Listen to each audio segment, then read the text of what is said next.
कहवा के पियर माटी कहाँ के कोदार है।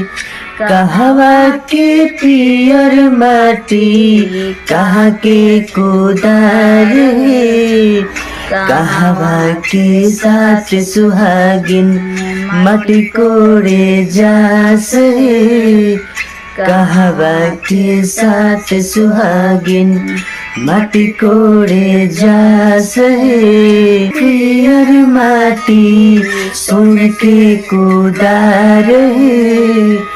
पटना के पियर माटी सुन के कोदार है।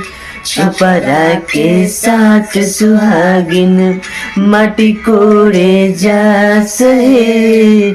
छपरा के साथ सुहागिन माटी कोड़े जास है।